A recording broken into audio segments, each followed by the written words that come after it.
Here with junior middleweight champion Austin Trout. Giving back today. Today's not about the sport of boxing, all about giving back to the kids. We're here at the Harlem Hospital. Austin, in stellar fashion, you took care of Miguel Cotto in this great city of New York, and usually you don't see another individual in such a wonderful fight like that come back until their next appearance. Here you are coming back not on boxing terms but on giving terms. Explain your day here today at the hospital. We're here at the Harlem Hospital Center. You know, coming around, meeting the staff and some of the kids here in the pediatrics. You know, just trying to brighten up somebody's day if possible. The kids have, you know, a soft spot in my heart. I'm a big kid myself. I have kids, so you know, if a child is going through something like, you know, being hurt or sick or something like that, it's not just them that's going through, it's the parents too. So if I can lighten the kids' spirits a little bit, I know I can lighten up the parents just a little bit more. It's really it's not about the attention or anything like that. It's about helping some kids out. Boxing in itself is a very lonely climb to the top. It takes a lot of self-discipline and I always say a lot of inner strength. These kids, no doubt, will draw from that. But how about you as a fighter and as a person? Will this help you draw from that as well? Yeah, looking at them and seeing what they're going through at, you know, such a young age, and like this is a choice I made to do what I do. So the inner strength is by choice. This is something that they didn't choose to have happen. So you know, to see the strength they have is very inspiring for myself. And I don't want to sound selfish. I'm coming around here and drawing inspiration from them, but seriously, you know, these kids are stronger than any person I know. To sit there and be hurting or sick like they are, and then still smile and worrying about, you know, the next cartoon that's coming on. I think it's amazing. Now, the work that you're doing today, this is a real true champion character. Do you feel that this is something that you're going to be doing much more of now as you climb for your pound for pound quest? I heard you say 2013 is your quest for that pound for pound stardom and represent the sport of boxing. Are you ready to bear that crown at this point? Definitely. This is something I did before I was known or well known, and so there's no reason for me to not do it when I become known. You know, I feel like it's part of responsibility as a world champion to go ahead and give back something to not just kids, but everybody. You know, that's great responsibility, comes with the great power.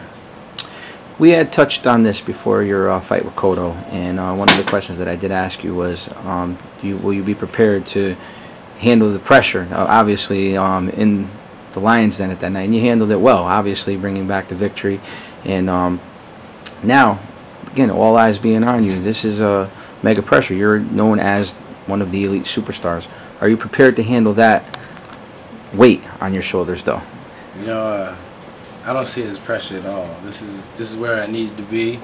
I see it as everybody's just caught up to where Austin Trout needed to be. So I don't see it as pressure. This is my destiny, so to speak, and I'm the type that turns into a diamond when pressured. I don't crack. What does Austin Trout want out of the fight game in the next 2 years? Respect. I want my respect, and you know, that's all I can ask for. Just respect me as a champion, respect me as an elite, respect me as the one to save boxing. And what opponent do you think will give the fans and the boxing world, who do you think you would have to dismantle in order to gain that prestige? Well, you know, boxing is a funny business because, you know, they can discredit anybody that fight. It doesn't matter. I'm looking to fight, you know, who they call the king in my weight class. You know, so that's Saul Alvarez. He's the biggest name in my weight class. It's only natural that that's who I want to fight next. You know, but even then, even after I beat Canelo, I'm sure they're gonna say things like, "Oh, he was too young. He wasn't seasoned enough," or, you know, there's always discredit to something that we do. So I'm not here to make anybody happy. But you know, you don't have to like me, but they will respect me. One of the things I wanted to touch on, a lot of fighters, when they find fame of this level, they travel to territories that are known for housing boxing elites and, you know, gyms, onto Highline, as we say, flavor of the month trainers. You've been content staying in your home in the state of New Mexico and staying with a trainer who works for you. How important this is to you to maintain your stability? Well, I mean, look at it, it's been working. It's a formula, it's an equation that we got that hasn't been, proven to fail. So if it ain't broke, don't fix it. Do you think this formula will be adopted by other fighters?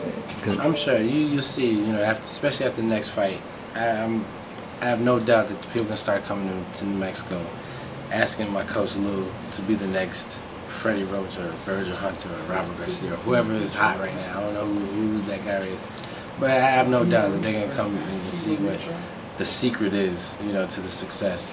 And really, it's not a secret. It's hard work, dedication, and faith.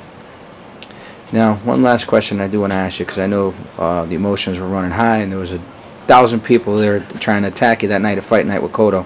Now that it's settled in, you got a chance to digest the form of victory that you received. Yeah. How does it feel? Feels great. Feels great, man. It's very satisfying. Very satisfying feeling. I'm a person that's never satisfied. I always want to go bigger and better. But the feeling is very satisfying. Don't get me wrong, I'm ready to capture the feeling again. Well, which here at Mike's Night at the Fights, I'm sure you will. And we thank you for your time, Austin. Thanks, man.